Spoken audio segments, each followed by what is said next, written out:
Kaum muslimin jamaah Jumat yang dimuliakan Allah, tak lupa khatib berpesan dan berwasiat untuk diri khatib dan kita semua yang hadir. Ittaqullaha haqqa tuqatih wa la tamutunna illa wa antum muslimun. Mari kita saling mengingatkan, mari kita tolong menolong untuk menjadi pribadi yang bertakwa, pribadi yang taat kepada Allah dimanapun kita berada, pribadi yang menghindari, yang menjauhkan diri, yang meninggalkan semua yang dilarang oleh Allah, baik ketika bersama ataupun ketika sendiri, ataupun tak ada mata yang memandang kita. Harapan kita dengan menjadi pribadi yang bertakwa, Allah selamatkan kita dari neraka yang penuh dengan siksaan, dan Allah masukkan kita ke dalam surga yang penuh dengan kenikmatan. Kaum muslimin jamaah Jumat yang dimuliakan Allah, hari ini kita masih berada di hari-hari terbaik di dunia, hari-hari terbaik untuk melakukan amal soleh, hari-hari paling dicintai oleh Allah untuk melakukan ketaatan. Nabi SAW dalam hadisnya bersabda, "Ma min ayyamin al-amalus solihu fiha ahabu ilallahi min hadhil ayyam." Tidak ada hari-hari yang amal soleh lebih dicintai oleh Allah pada hari itu melebihi min hadhil ayyam, daripada 10 hari pertama bulan Zulhijjah. Kita masih berada di 10 hari pertama bulan Zulhijjah, hari-hari yang amal soleh pahalanya dilipat gandakan oleh Allah, hari-hari yang ketaatan jika kita lakukan, ketaatan itu lebih dicintai oleh Allah dibandingkan jika kita melakukannya di hari-hari yang lain. Sahabat bertanya kepada Nabi SAW, "Walal jihad fi sabilillah ya Rasulullah?" Tidak juga jihad yang jika dilaksanakan di hari-hari yang lain pahalanya lebih besar daripada amal soleh yang dikerjakan pada 10 hari pertama bulan Zulhijjah? Dijawab oleh Nabi, "Walal jihad." Tidak juga jihad, jihad yang dilakukan di luar 10 hari pertama bulan Zulhijjah, pahalanya tidak bisa menandingi, tidak bisa menyaingi pahala ketaatan yang dilakukan pada 10 hari pertama bulan Zulhijjah. Kecuali, kata Nabi, "Rajulun kharaja bimalihi wa nafsihi walam yarji' min dzalika bisyai'."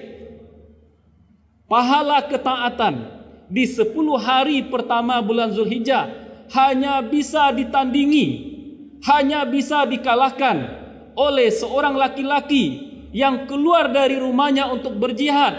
Dia keluar dengan dirinya, dia keluar dengan semua hartanya. Kemudian setelah jihad selesai, setelah perang berakhir, lam yarji' min dzalika bisyai', tidak ada sesuatu pun yang pulang. Dirinya tidak pulang karena dia syahid, hartanya juga tidak pulang sedikit pun. Hanya itu yang bisa menandingi pahala kebaikan jika dilakukan di 10 hari pertama bulan Zulhijjah. Ini menunjukkan cinta besar Allah kepada kita, kasih sayang luar biasa Allah kepada kita. Allah berikan kepada kita waktu-waktu istimewa, hari-hari baik untuk meningkatkan ketaatan, untuk menambah pundi-pundi amal soleh kita. Maka yang beruntung adalah mereka yang benar-benar memanfaatkan 10 hari pertama bulan Zulhijjah untuk melakukan ketaatan. Dan yang menarik lagi, di 10 hari pertama bulan Zulhijjah juga ada salah satu puasa yang sangat dianjurkan oleh Allah. Jika kita mungkin tidak bisa melakukan amal-amal soleh yang lain, barangkali tidak terkejar oleh kita mengkhatamkan Al-Quran di 10 hari pertama bulan Zulhijjah. Barangkali di antara kita ada yang tidak bisa nanti melaksanakan ibadah kurban, atau di antara kita tidak bisa bersedekah banyak-banyak di 10 hari pertama Zulhijjah, atau di antara kita tidak bisa banyak-banyak berzikir di 10 hari pertama bulan Zulhijjah. Satu hal yang jangan sampai tertinggal adalah puasa pada tanggal 9 Zulhijjah Dalam hadis dikatakan oleh Nabi sallallahu alaihi wasallam, "Siyamu yaumi Arafah ahtasib 'ala Allahi yukaffiru sanatal lati qablahu was sanatal lati ba'daha." Kata Nabi sallallahu alaihi wasallam, puasa pada hari Arafah, puasa pada tanggal 9 Zulhijjah, ini barangkali juga perlu kita pahami bersama. Yang dimaksud dalam hadis ini, siyamu yaumi Arafah, puasa pada tanggal 9 Zulhijjah, bukan puasa bersamaan dengan waktunya wukuf jamaah haji di Arafah. Karena perlu kita ingat bersama, puasa Arafah sudah disunahkan sejak tahun kedua Hijriah, sementara yang ibadah haji baru disyariatkan pada tahun ke-9 Zulhijjah, pada tahun 9 Hijriah. Artinya sudah terlebih dahulu puasa Arafah dilaksanakan sebelum disyariatkannya ibadah haji.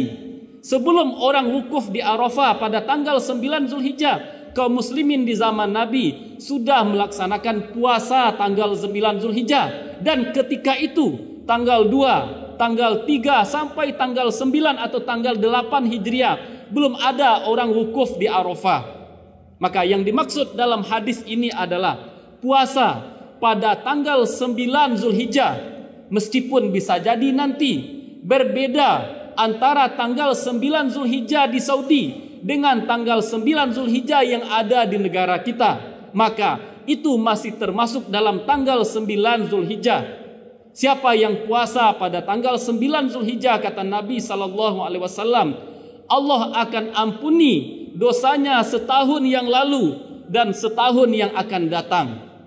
Menarik penjelasan Imam Nawawi dalam menjelaskan hadis ini, kata beliau, saya berharap dosa yang diampuni oleh Allah adalah dosa-dosa kecil.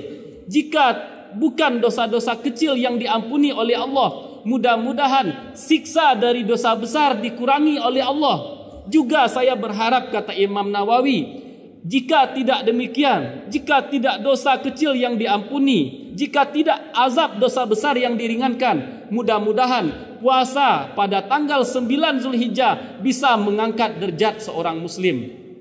Kaum muslimin jamaah Jumat yang dimuliakan oleh Allah, maka kita jadikan sisa-sisa hari di 10 hari pertama Zulhijjah untuk memperbanyak amal-amal soleh. Masih ada peluang kita untuk memperbanyak membaca ayat-ayat Al-Quran. Masih banyak kesempatan kita untuk memperbanyak takbir, untuk memperbanyak tahmid, untuk memperbanyak tahlil. Karena dalam salah satu hadis disebutkan, tidak ada hari-hari yang amal soleh lebih dicintai oleh Allah melebihi 10 hari pertama bulan Zulhijjah. Dalam lanjutan hadis disebutkan, fa'aksiru fiha minat tahmid wat takbir wat tahlil. Maka perbanyaklah di 10 hari pertama bulan Zulhijjah mengucapkan kalimat Alhamdulillah. Perbanyaklah mengucapkan kalimat La ilaha illallah. Perbanyaklah mengucapkan kalimat Allahu Akbar.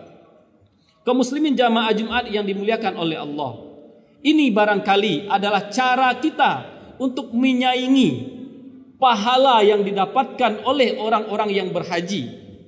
Mereka yang berhaji, coba kita bayangkan, satu kali solat di Masjidil Haram, mereka bisa mendapatkan pahala 100.000 kali lipat dibandingkan solat di masjid-masjid yang lain. Maka sebagai orang yang tidak berhaji, jangan sampai pahala kita, ketaatan kita sangat jauh tertinggal oleh orang-orang yang beribadah haji. Dengan sekali solat sama nilainya 100.000 solat di masjid-masjid yang lain. Maka 10 hari pertama bulan Zulhijjah juga menjadi momentum bagi kita untuk menjaga solat berjamaah kita.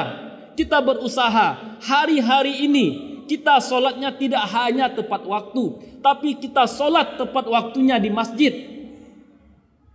Dalam hadis juga dikatakan oleh Nabi SAW, Al-hajjul mabrur laisa lahul jaza illal jannah. Haji yang mabrur tidak ada balasannya kecuali surga.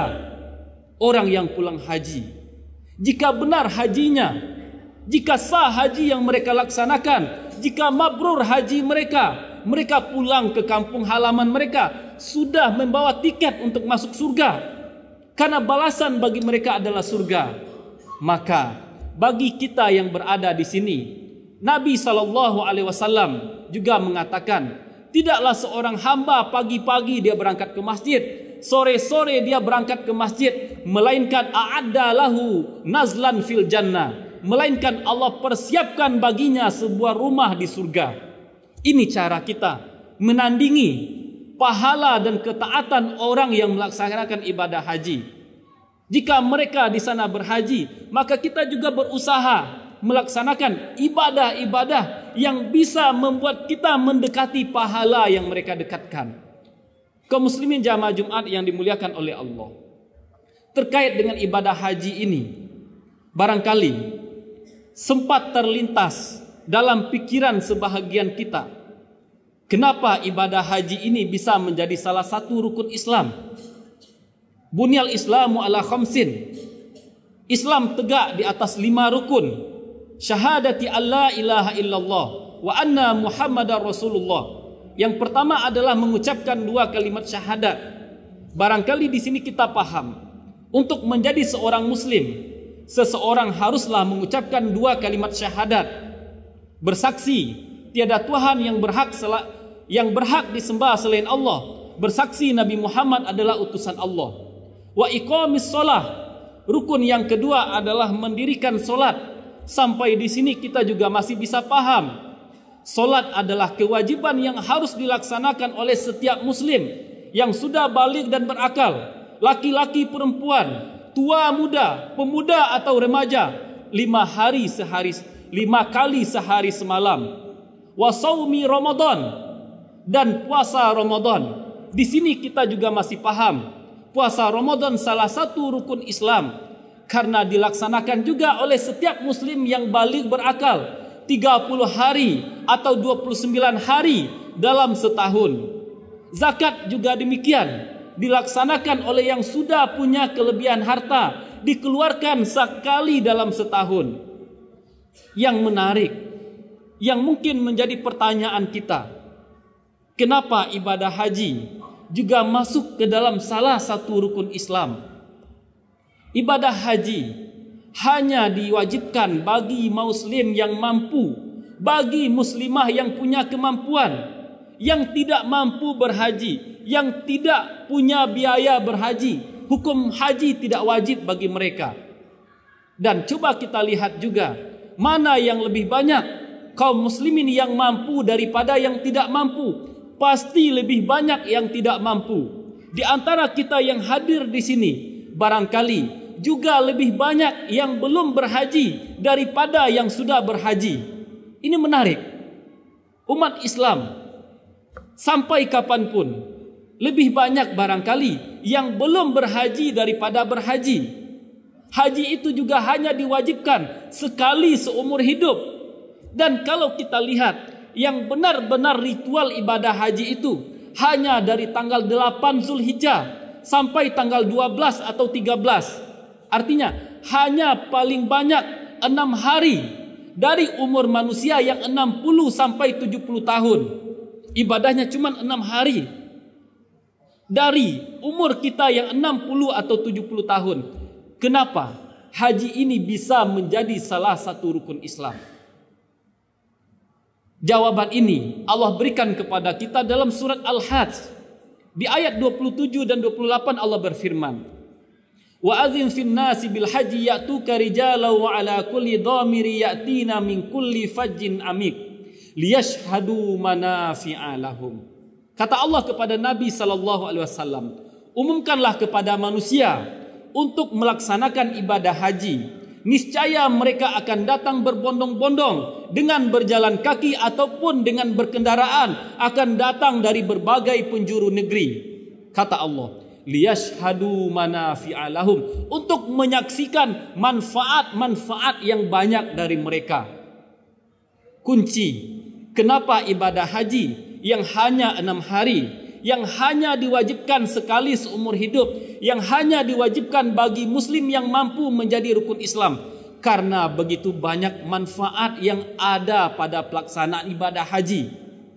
Dan manfaat dari ibadah haji ini tidak hanya dirasakan oleh mereka yang berhaji, tapi juga bisa dirasakan oleh kita yang tidak berhaji. Salah satu manfaat paling besar, manfaat nomor satu dari ibadah haji adalah at-tazkir biyaumil hisab.